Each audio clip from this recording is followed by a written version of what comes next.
after the election, among the people who were strongly critical of how the government was operating was Nelson Harvey. And now you see you've joined an opposition outfit. So explain yourself, Nelson. In 2020, it must have been August, when Senior Counsel Nzamba Kitonga died. Then Deputy President Dr. William Samuel Ruto reached out to me and said, can I come and say poorly to Nzamba Kitonga's family? And went to his family's home in Lavington. And this is what Dr. William Samuel Ruto told me. When I joined Parliament in my late 20s, I met Paul Kibuge Mwite. And Paul Kibuge Mwite, I'm quoting, told me, one way of assisting the government is objectively criticizing it. And Dr. William Samuel Ruto told me, you're doing a good job as president of the Law Society of Kenya, keeping us in check. You are actually part of the government. You're doing a good job. So when I lost the seat for Westlands MP, many of you forget that I serve as the chairman of the Retirement Benefits Authority. So Dr. William Samuel Ruto must have seen propriety in my performance to appoint me as chair of the Retirement Benefits Authority. And being the person he is, he never curtailed my freedom and right to speak.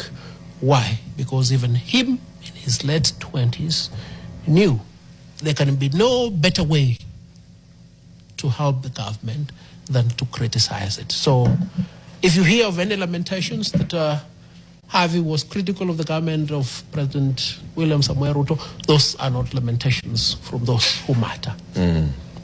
Okay, so it was a good thing that you were doing. Absolutely. You are supporting the country, yes, by being critical of government. Are you happy with the work that William Samoei Ruto and his UDA and Kenya Kwanza team have done so far? Not entirely. My only happiness extends to the initiative to expand the road infrastructure in Kenya. And the other day when I was traveling from Nakuru to Nairobi, I took note of that.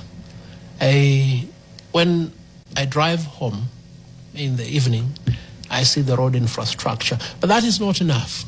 As somebody will say, hatuwezi kula barabara, hatuwezi ishi barabara, hatuwezi tibiwa na barabara, hatuwezi elimika na barabara. To the extent that there's been a failure in the system of education, to the extent that there's been inability to provide health care, then there is a big problem. You know, yesterday I went to the IEBC offices in Westlands to see how my people were registering to vote. And I found this mama with her 2 children. You will see in the picture I posted yesterday. The boy on my far left, actually I thought he was 8 or 10 years. The gentleman is actually 17 years and is barely 3 feet tall. Completely diminished, not just in presence, but even demeanor. And then the other girl on my right, they were looking for ways to go to school. You understand? So I wondered who in the DO's office or the IEBC office will be there to help this family.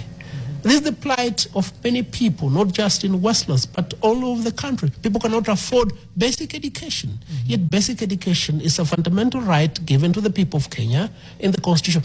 While still at the IEBC offices, there's this gentleman who was crying that I need to take my child to India. Why? Because the healthcare system has failed. Go anywhere, people tell you, look, I can't walk. I got no food. I'm famished. A nation that cannot feed its people, a nation that cannot treat its people, a nation that cannot educate its people, it's a failed nation. And to that extent, I say my friend Dr. William Samuel Ruto has let the people of Kenya down. And I say this objectively and with the greatest love for the president.